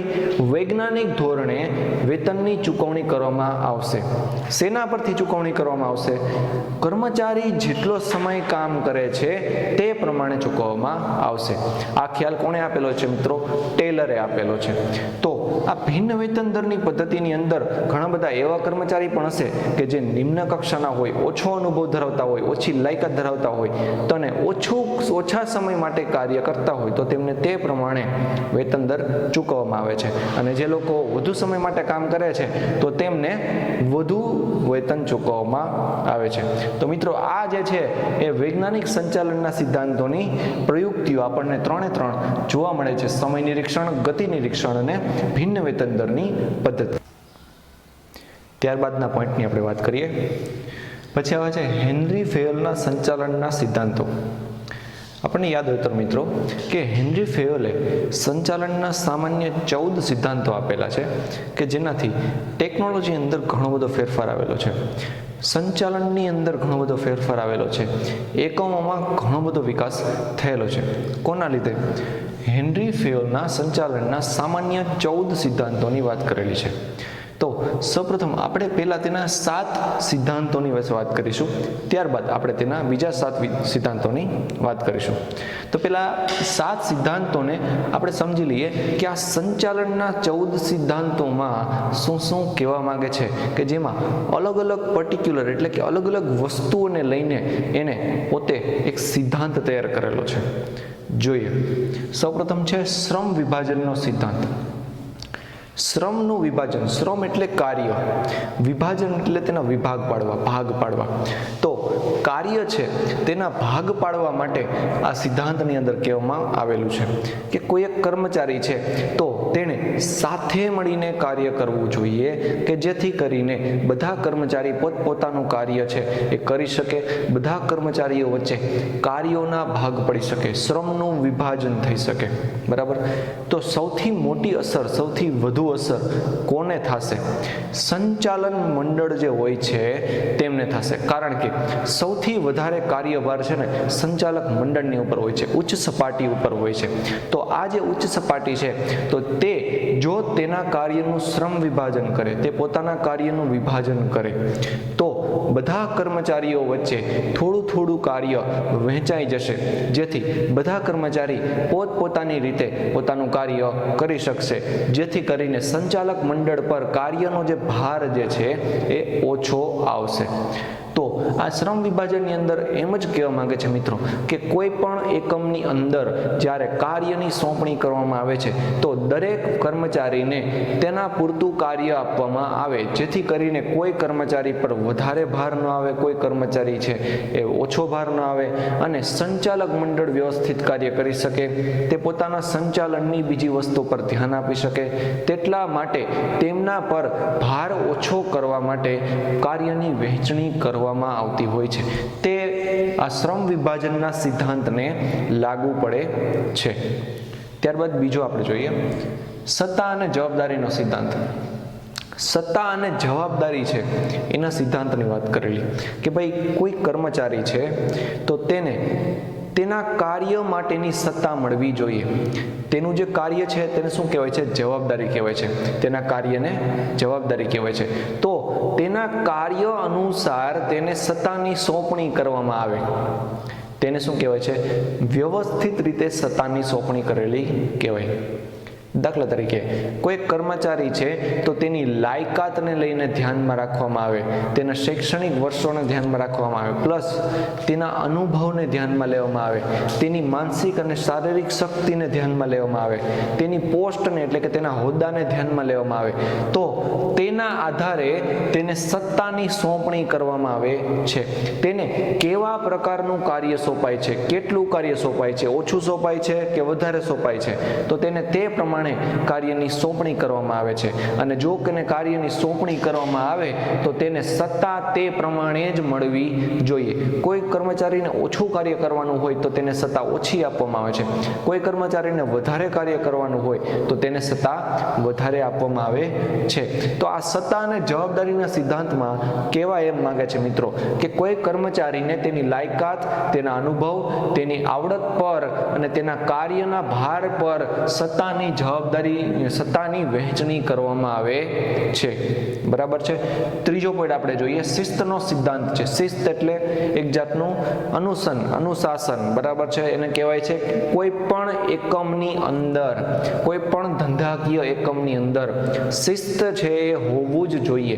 કોઈ પણ એકમમાં શાંતિથી કાર્ય કરવા માટે, દ્રઢતાથી કાર્ય કરવા માટે શિસ્ત હોવું જોઈએ. કોઈ કર્મચારી છે, ઓકે, તો એ શિસ્તનું પાલન ન કરતા હોય તો તેને લીધે બીજા કર્મચારીને પણ તકલીફ પડે છે. તો તેના માટે સંચાલક મંડળે એવા બધા નિયમોનું પાલન કરવાનું હોય છે, એવા બધા નિયમો ઘડવાના પણ હોય છે અને આચાર સંહિતા ઘડવાની હોય છે, જેને કારણે બધા જ કર્મચારીઓ, અધિકારીઓ જેટલા પણ કંપનીમાં કામ કરે છે તો બધાએ શિસ્તનું પાલન કરવું જરૂરી છે. જો એ લોકો શિસ્તનું પાલન કરશે તો સંચાલકો છે શાંતિથી પોતાનું કાર્ય કરી શકશે, નિર્ણય લઈ શકશે, બરાબર છે. એકમમાં શાંતિનો માહોલ હશે તો કર્મચારી તેની કાર્યક્ષમતા વધી શકશે, કારણ કે શિસ્તની અંદર કામ કરવાની મજા અલગ છે મિત્રો. તેથી આ શિસ્તનો સિદ્ધાંત છે એ કર્મચારીના કાર્યક્ષમતા પર આધાર રાખે છે કે જેટલું વધારે શિસ્ત હશે તેટલી સારી એવી કાર્યક્ષમતાથી કર્મચારી કામ કરી શકશે. ત્યારબાદનો છે ચોથો પોઈન્ટ છે હુકમની એક વાક્યતાનો સિદ્ધાંત. હુકમ આપવો, આદેશ આપવો, ઓકે, ઓર્ડર કરવો, તો એની એક વાક્યતા એટલે કે કોઈ વ્યક્તિ, કોઈ અધિકારી જ્યારે તેના નાના કર્મચારીને હુકમ આપે છે, આદેશ આપે છે, તો એવું જરૂરી નથી કે એક જ વ્યક્તિ દ્વારા આદેશ અપાય છે. ઘણીવાર એવું થાય છે કે બે વ્યક્તિ દ્વારા હુકમ આપવામાં આવે છે, ત્યારે કર્મચારી છે મૂંઝાઈ જાય છે કે મારે કોના આદેશનું પાલન કરવું, કોના હુકમનું પાલન કરવું. તો એ વસ્તુ ન હોવી જોઈએ મિત્રો. અહીંયા કહેવા એમ માંગે છે કે હુકમની એક વાક્યતા. એક વાક્યતા એટલે કે કોઈ એક જ અધિકારી દ્વારા તેમને આદેશ આપવામાં આવે ને તો કર્મચારી વ્યવસ્થિત રીતે તે આદેશનું પાલન કરી શકશે, તે પ્રમાણે કાર્ય કરી શકશે. તો કહેવા એમ માંગે છે મિત્રો કે કોઈ એક વિભાગની અંદર ઘણા બધા કર્મચારી છે કામ કરતા હોય છે, તો તેમની ઉપર પણ એક વિભાગીય અધિકારી હોય છે કે જે તેમને આદેશ આપતો હોય. તો એવો આદેશ આપતો અધિકારી જે છે એ એક જ હોવો જોઈએ કે જેથી કરીને કર્મચારીને ખ્યાલ આવે કે મારે એક જ વ્યક્તિના આદેશનું પાલન કરવાનું છે, બીજા કોઈનું નહીં. તો એને કહેવાય છે હુકમની એક વાક્યતાનો સિદ્ધાંત, એ પણ હોવો જોઈએ. ત્યારબાદ છે દોરવણીની એક વાક્યતાનો સિદ્ધાંત. જેવી રીતે હુકમની આપણે વાત કરી તેવી રીતે દોરવણીની પણ આપણે વાત કરીએ. દોરવણીમાં શું છે તો કે એક જાતનું માર્ગદર્શન આપવું, પ્રોત્સાહન આપવું, અંકુશ રાખવું, તેને શું કહેવાય છે? દોરવણી. તો દોરવણી આપનાર જે વ્યક્તિ છે, દોરવણી આપનાર જે વ્યક્તિ છે તે પણ એક જ હોવો જોઈએ. દાખલા તરીકે ઉત્પાદન વિભાગની અંદર 10 કર્મચારી કામ કરે છે, તો એ 10 કર્મચારી જે ઉત્પાદન વિભાગમાં છે તો તેમના માટે એક માર્ગદર્શક અધિકારી, દોરવણી આપનાર અધિકારીની નિમણૂક કરવામાં આવે છે મિત્રો. તો આ જે અધિકારી છે એ 10 કર્મચારીઓ પર દોરવણીનું કાર્ય કરે છે, તેમને માર્ગદર્શન આપે છે, તેમના પર અંકુશ રાખે છે, તેમને સલાહ સૂચનો આપે છે, ભૂલ હોય તો સુધારે છે. તો આ દોરવણી આપનાર વ્યક્તિ જે છે એ એક જ હોવો જોઈએ, એટલે કે એક વાક્યતા હોવી જોઈએ કે જેથી કરીને કર્મચારી છે કોઈ એક વ્યક્તિની સૂચનાઓનું પાલન કરી શકે, કોઈ એક વ્યક્તિની સલાહ અનુસાર કાર્ય કરી શકે. જો એને 2 કે તેથી વધારે વ્યક્તિઓ સલાહ આપે કે તારે આમ નહીં આમ કાર્ય કરવું જોઈએ તો એ વ્યક્તિ મૂંઝાઈ જશે, કર્મચારી મૂંઝાઈ જશે. તેથી કરીને એમ કીધું છે કે દોરવણી આપનાર જે વ્યક્તિ છે એ હંમેશા એક જ હોવો જોઈએ. અમુક વિભાગોની અંદર એક જ હોવો જોઈએ. ત્યારબાદની વાત કરીએ સામાન્ય વ્યક્તિગત હિતનો સિદ્ધાંત. કહેવા એમ માંગે છે મિત્રો કે સામાન્ય જે હિત છે એને વધુ મહત્વ આપવામાં આવે અને જે વ્યક્તિગત હિત છે એને થોડું ઓછું મહત્વ આપવામાં આવે. સમજી લઈએ મિત્રો કે ઘણીવાર કંપની છે, કોઈ એકમ છે એ એવા આદેશો આપે છે, એવા બધા નિર્ણયો લે છે કે જે કંપની માટે હિત છે, કંપની માટે ફાયદાકારક છે એમ કહી શકાય. તો એમાં જે છે એ સંપૂર્ણ એકમની વાત કરેલી છે, સંપૂર્ણ એકમના હિતની વાત કરેલી છે, કોઈ એક વ્યક્તિના હિતની વાત કરેલી નથી. તો કંપનીએ છે ને ઘણીવાર એવા બધા પ્રકારના નિર્ણયો લેવા પડતા હોય કે જે કંપની માટે ફાયદાકારક છે, કંપની એનાથી વધુ લાભ મેળવે તેવું ઈચ્છતા હોય છે. ઘણીવાર પ્રશ્નોના ઉકેલ માટે કોઈ એક વિભાગ છે તો એની અંદર કર્મચારીઓના પ્રશ્નોના ઉકેલ માટે સંપૂર્ણ વિભાગ માટે સારો એવો નિર્ણય લેવો કે જેથી કરીને બધા કર્મચારીઓને સંતોષ મળી રહે. તો એમાં કોઈ એક વ્યક્તિગત માનવીને ધ્યાનમાં લેવામાં આવતું નથી, કોઈ એક વ્યક્તિને ધ્યાનમાં લેવામાં આવતું નથી, પરંતુ પૂરેપૂરા સમૂહને ધ્યાનમાં લેવામાં આવે છે. એટલે કે સામાન્ય હિતને ધ્યાનમાં લેવામાં આવે છે. વ્યક્તિગત હિત એટલે શું? તો કે અમુક કર્મચારીઓ અથવા તો કોઈ એક વ્યક્તિનો ફાયદો, કોઈ એક વ્યક્તિનું હિત, તો તેને લેવામાં આવતું નથી, પરંતુ સામાન્ય હિતને લેવામાં આવે. એટલે કે સંપૂર્ણ વિભાગ અથવા તો સંપૂર્ણ એકમને ધ્યાનમાં રાખીને તેના ઉપર નિર્ણય લેવામાં આવે છે. તો તેને શું કહેવાય છે? સામાન્ય હિતને વધુ મહત્વ અપાય, વ્યક્તિગત હિતને ઓછું મહત્વ આપવામાં આવે છે. તો તેનો સમાવેશ શા માટે કરવામાં આવે છે? વ્યવસ્થિત રીતે સંચાલન કરવા માટે, બધાના પ્રશ્નોના નિરાકરણ માટે. ત્યારબાદનો મુદ્દો છે કર્મચારીને યોગ્ય વેતનનો સિદ્ધાંત. કર્મચારીને યોગ્ય રીતે વેતન મળવું જોઈએ. બરાબર, સમજી લઈએ મિત્રો કે દરેક કંપનીની અંદર, દરેક એકમની અંદર જેટલા પણ કર્મચારી કામ કરે છે તો બધા કર્મચારીમાં એક સરખી આવડત નથી હોવાની મિત્રો, એક સરખી શૈક્ષણિક લાયકાત નથી હોવાની મિત્રો. તે બધાની અંદર અલગ અલગ પ્રકારની શક્તિઓ રહેલી હોય છે, તે બધાની આવડત અલગ હોય છે, બધાનો અનુભવ અલગ હોય છે. તો તે પ્રમાણે વેતન ચૂકવવામાં આવે તો તેને કહેવાય છે કર્મચારી યોગ્ય વેતનનો સિદ્ધાંત. સમજી લ્યો મિત્રો એક નાના એવા ઉદાહરણથી કે કોઈ કર્મચારી પાસે વધુ આવડત છે, તે વધુ ભણેલો છે અને તેની પાસે વધુ અનુભવ છે, તેને તે કામ કરવાની શીખ પહેલેથી જ મળેલી છે, તો તેમને તેના પ્રમાણમાં વધુ વેતન આપવામાં આવશે. જો તે કર્મચારી વધુ કાર્ય કરીને આપશે તો તે પ્રમાણે તેને વધુ વેતન આપવામાં આવશે. તો આવું બધું ઘણી બધી વાર આપણે જોતા હોય મિત્રો કે ઘણા બધા કર્મચારીઓ પાસે સરખું એવું કામ નથી લેવામાં આવતું, પરંતુ અલગ અલગ રીતે કામ લેવામાં આવે છે. તો મિત્રો આ રીતે આપણે સમજેલું કે પેલા જે 7 સિદ્ધાંત છે તેની અંદર સંચાલનના સિદ્ધાંતો કઈ રીતે વર્ક કરે છે.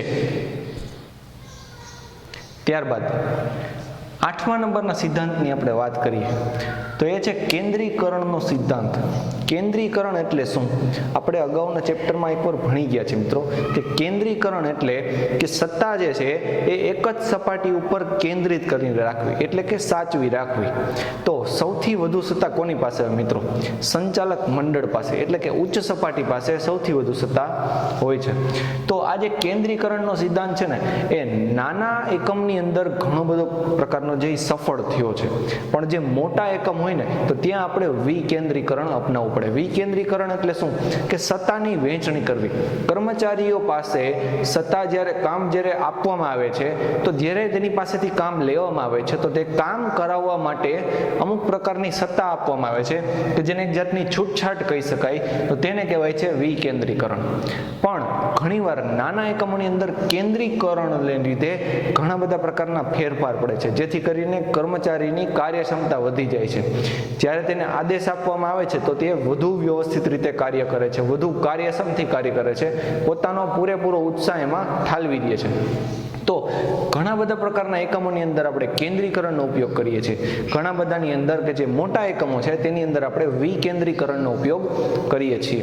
તો આ પણ એક સંચાલનના સિદ્ધાંતોની અંદર આગવું સ્થાન ધરાવે છે મિત્રો કે કેન્દ્રીકરણ અપનાવવું કે વિકેન્દ્રીકરણ અપનાવવું એ સંચાલનમાં તેના એકમના ભૌગોલિક વિસ્તાર પરથી નક્કી થાય છે. ત્યારબાદનો મુદ્દો છે સત્તાની રૈખિક સાંકળનો સિદ્ધાંત. રૈખિક સાંકળ એટલે શું અને કોની વાત કરેલી છે? સત્તાની વાત કરેલી છે. સત્તા સૌથી વધુ કોની પાસે હોય છે મિત્રો? તો એ છે ઉચ્ચ સપાટી પાસે. બરાબર, સૌથી ઓછી સત્તા નિમ્ન સપાટી પાસે હોય. તો સત્તા જે છે એ ઉપરથી નીચે સુધી આવતી ક્રમશઃ સપાટી છે. બરાબર, તો જેનું કામ છે, જેવું કર્મચારીનું કાર્ય છે તે પ્રમાણે તેને સત્તા આપવામાં આવે છે. તો કોઈ કર્મચારી પાસે વધારે કાર્ય હોય તો તેને વધુ સત્તા આપવામાં આવે, ઓછા કાર્ય હોય તો તેને તે પ્રમાણે સત્તા આપવામાં આવે છે. પણ કોઈ એક વ્યક્તિ જે છે એ બીજા વ્યક્તિને જવાબદાર હોવો જોઈએ. દાખલા તરીકે કંપનીની અંદર ઉત્પાદન વિભાગ નામનો એક વિભાગ હોય છે. ઉત્પાદન વિભાગની અંદર 20 કર્મચારી કાર્ય કરે છે, તો 20 કર્મચારી જે છે કે જે ઉત્પાદન વિભાગમાં છે તો તે બધાનું કાર્ય એક સરખું જ હોય છે મિત્રો. તો આ બધા જે 20 કર્મચારી છે એ કોને જવાબદાર છે, એટલે કે તેમના વડા અધિકારી કોણ છે? તો વડા અધિકારીનું કાર્ય શું છે? 20 કર્મચારીઓ પાસેથી કામ કરાવવું. તો આ જે વિભાગીય અધિકારી છે તેમની ઉપર પણ સંચાલક મંડળ કામ કરે છે. એટલે કે સત્તાની છે એ સત્તા તેને પોસ્ટ પ્રમાણે વહેંચણી થાય છે, તેના હોદ્દા પ્રમાણે વહેંચણી થાય છે. તેને કહેવાય છે એક જાતની સાંકળ, બરાબર, કે ઉચ્ચ સપાટીથી નિમ્ન સપાટી સુધી જે સત્તાની વહેંચણી થાય છે તો તેને રૈખિક સત્તાની સાંકળ કહેવામાં આવે છે મિત્રો. તો સંચાલનની અંદર આપણને એ વસ્તુ ઘણીવાર જોવા મળે છે કે ઘણીવાર રૈખિક સાંકળ આવતી હોય છે. જ્યારે વિકેન્દ્રીકરણ અપનાવવામાં આવતું હોય ત્યારે સત્તાની વહેંચણી થાય છે. સત્તાની વહેંચણી થાય તો તેને લીધે એક રૈખિક સાંકળ ઉદ્ભવે છે કે જેમાં જોવા મળે કે દરેક વ્યક્તિ પાસે તેના કાર્ય પ્રમાણે સત્તા વહેંચવામાં આવે છે અને દરેક કર્મચારી તેના ઉપરી અધિકારીને જવાબદાર હોય છે. ત્યારબાદનો મુદ્દો છે વ્યવસ્થાનો સિદ્ધાંત. વ્યવસ્થાનો આપણને સીધો શબ્દ સમજાઈ જાય કે ભાઈ વ્યવસ્થા એટલે શું? તો વ્યવસ્થા કઈ જાતની વ્યવસ્થા હોય? તો કે એક તો સાધન સામગ્રીની વ્યવસ્થા, માલ સામાનની વ્યવસ્થા, બરાબર, અને કર્મચારીની વ્યવસ્થા. સૌપ્રથમ તે વાત કરીએ કે દરેકે વિભાગની અંદર જરૂર પૂરતા સાધન સામગ્રી છે એ ઉપલબ્ધ હોવા જોઈએ. કોઈ પણ વસ્તુનું જ્યારે ઉત્પાદન કરવાનું થાય તો ત્યારે માટેના પ્લાન્ટ, મશીન, સાધન સામગ્રી, કર્મચારી એ બધું એકઠું કરીને રાખવું પડે છે. તેમાં કોઈ જાતની ઘટ પડે તે ચાલી શકતું નથી. તો આમાં ખાસ તો વાત કરી છે કર્મચારીની કે ભાઈ કર્મચારી જે છે એ ઉત્પાદન વિભાગની અંદર દાખલા તરીકે 20 કર્મચારીની જરૂર છે તો 20 કર્મચારી હાજર હોવા જોઈએ. 20 કર્મચારીની વ્યવસ્થા હોવી જોઈએ. કોઈ પણ વિભાગની અંદર જેટલા કર્મચારીઓ કામ કરે છે તો તેમને તેટલા પ્રમાણમાં કાર્ય આપવામાં આવે છે. તો જેટલા કર્મચારીની જરૂર છે તેટલા તો કર્મચારી હોવા જોઈએ. તો તેને શું કહેવાય છે મિત્રો કે સંચાલન કરવું હોય તો જરૂર પૂરતા કર્મચારીઓ પણ હોવા જરૂરી છે. કારણ કે સંચાલનની અંદર હાથ પગ તરીકે કર્મચારી જ કાર્ય કરે છે, બીજું કોઈ કાર્ય કરતું નથી. તેટલા માટે એમ કહે છે કે વ્યવસ્થાનો જે સિદ્ધાંત છે એ સંચાલનની અંદર આગવું સ્થાન ધરાવે છે. ત્યારબાદનો છે સમાનતાનો સિદ્ધાંત. સમાનતાના સિદ્ધાંતની અંદર સીધી વાત છે સમાનતાની વાત કરી છે. સમાનતા કોની કોની હોય? ઉચ્ચ સપાટી, મધ્ય સપાટી અને તળ સપાટી. ત્રણેય સપાટી વચ્ચે સમાનતા જળવાવી જોઈએ. એટલે કે ઉચ્ચ સપાટી જો કોઈ આદેશ આપે તો મધ્ય સપાટીએ તેનું પાલન કરવાનું હોય છે. મધ્ય સપાટી કોઈ આદેશ આપે તો તેનું નિમ્ન સપાટીએ પાલન કરવાનું હોય છે. તો કામદારો અને વડા અધિકારીઓ એટલે કે કર્મચારીઓ અને વડા અધિકારીઓ વચ્ચે સંકલન રહે, સમાનતા જળવાઈ રહે, એકબીજાના સંબંધો સારા રહે તે માટે અને કાર્યની વહેંચણી જ્યારે કરવામાં આવે તો કોઈને વધુ કાર્ય ન અપાય, કોઈને ઓછું કાર્ય ન અપાય. તો તેના માટે આ સમાનતાના સિદ્ધાંતને અપનાવવો જરૂરી છે કે વિભાગીય અધિકારીઓ અને સંચાલકો વચ્ચે સારા સંબંધો હોવા જોઈએ, સમાનતાની ભાવના હોવી જોઈએ, એક સાથે કામ કરવાની ભાવના હોવી જોઈએ. તેવી જ રીતે મધ્ય સપાટીના વિભાગીય અધિકારીઓ અને તળ સપાટીના કર્મચારીઓ વચ્ચે પણ જૂથ ભાવના હોવી જોઈએ. એક સરખી રીતે કાર્ય કરવાની અને સાથે મળીને કાર્ય કરવાની ભાવના હોવી જોઈએ. તેટલા માટે આ સમાનતાના સિદ્ધાંતને સમૂહમાં આવેલો છે. ત્યારબાદની વાત કરીએ સ્થિર કર્મચારી ગણનો સિદ્ધાંત. સ્થિર એટલે એક જાતે ઊભું રહી જાય એવું સ્થિર કહેવાય. એટલે કે એક ને એક જગ્યાએ જ્યારે કોઈ કર્મચારી કાર્ય કરે છે, એટલે કે કોઈ એક ઔદ્યોગિક કંપની છે, કોઈ એકમ છે, તો તેની અંદર જ્યારે કોઈ કર્મચારી કામ કરે છે તો હંમેશા કંપની એવું ઈચ્છતી હોય કે આ કર્મચારી છે એ લાંબા સમય સુધી કાર્ય કરીને જાય. તો ઘણીવાર છે એ કર્મચારીઓ છે એ થોડા સમય કામ કરીને જતા રહે છે, કંપની છોડીને જતા રહે છે. તો તેને લીધે નુકસાન શું થાય મિત્રો કે સંચાલનનો જે સિદ્ધાંત છે એ સિદ્ધ થઈ શકતો નથી. કારણ કે જ્યારે કર્મચારીની ફેરબદલી વધે છે, કર્મચારીની આવક જાવક વધે છે, તો તેને લીધે કર્મચારી છે એ પોતાનું કાર્ય વ્યવસ્થિત કરી શકતા નથી, તેને લીધે નફો થઈ શકતો નથી, તેને લીધે કંપની પોતાનો હેતુ સિદ્ધ થઈ શકતા નથી. તો તેને લીધે શું થાય કે કર્મચારીને એક જ જગ્યાએ સાચવી રાખવા માટે તેમને આકર્ષક વેતન આપવા પડે, તેમને ઘણી બધી સગવડતા આપવી પડે, તેમને ઉત્સાહ વધારવો પડે, તેમને કંપની પ્રત્યે લાગણી હોય તો તે કાર્ય કરે. તો આવા બધા પ્રકારની જે યુક્તિઓ છે એ અપનાવવી પડે. શા માટે અપનાવવી પડે? કારણ કે કર્મચારી છે એને સ્થિર રાખવા માટે. એક જ જગ્યાએ જો કર્મચારી સ્થિર રહે તો કર્મચારીનો પણ વિકાસ થાય છે. કારણ કે જો એકને જ કાર્ય વારંવાર કરે તો વારંવાર કાર્ય કરવાથી તે કાર્ય તેના નિષ્ણાંત બની જાય છે, તે કાર્યના નિષ્ણાંત બની જાય છે. તો તેથી કર્મચારીનો પણ વિકાસ થાય છે, કંપનીનો પણ વિકાસ થાય છે, અને બંનેના સંકલનથી કર્મચારી છે એ પોતાનો પણ વિકાસ કરશે અને કંપનીનું પણ નામ થશે. તેટલા માટે આ સિદ્ધાંતને સંચાલનની અંદર સમાવવામાં આવેલો છે. ત્યારબાદ છે પહેલ વૃત્તિનો સિદ્ધાંત. પહેલ વૃત્તિનો સિદ્ધાંત છે એ સીધો કર્મચારીને લાગે છે મિત્રો. કર્મચારીને શા માટે? કારણ કે પહેલ વૃત્તિ એટલે શું? તો કે કોઈ પણ કાર્યની અંદર રુચિ લેવી, કોઈ પણ કાર્યની અંદર ઉત્સાહથી રસ લેવો, બરાબર છે, કોઈ પણ કાર્યની અંદર ભાગ લેવું. તો દાખલા તરીકે કોઈ પણ એક કંપની છે ને તેમાં ઘણા બધા સંચાલકો હોય, તો સંચાલકો ઘણી બધી વાર એવી બધી પ્રવૃત્તિઓનું આયોજન કરે છે કે જેની અંદર કંપનીના કર્મચારી ભાગ લઈ શકે, સંચાલન કરી શકે, સંચાલનની તાલીમ મેળવી શકે, કોઈ કાર્યક્રમ છે તો તેમાં આગવું સ્થાન ભજવી શકે, બરાબર છે. તો એને શું કહેવાય? પહેલ વૃત્તિનો સિદ્ધાંત. એટલે કે સંચાલનના કોઈ કાર્યની વાત કરવામાં આવે તો ઘણીવાર સંચાલકોને બદલે કર્મચારીને પણ મોકો આપવામાં આવે કે તે પોતાના વિભાગનું સંચાલન કરી શકે, પોતાના વિભાગનું મેનેજમેન્ટ કરી શકે, બરાબર છે, અને પોતાના વિભાગનું કામ કરાવી શકે. તો આ બધા પ્રકારની જે તાલીમ અને જેવી ઘણી બધી વાર કાર્યક્રમ યોજવામાં આવે છે તેને શું કહેવાય છે? પહેલ વૃત્તિનો સિદ્ધાંત. એટલા માટે સમાવવામાં આવેલો છે કે દરેક કર્મચારીનો વિકાસ થાય, દરેક કર્મચારીને ખ્યાલ આવે કે સંચાલન કઈ રીતે. ત્યારબાદ 14મા નંબરના સિદ્ધાંતની આપણે વાત કરીએ તો એ છે જૂથ ભાવનાનો સિદ્ધાંત. એટલે કે સમૂહમાં જે વ્યક્તિઓ કાર્ય કરે છે તેની વાત કરવામાં આવી છે. સમૂહમાં કોણ કોણ કાર્ય કરે છે મિત્રો?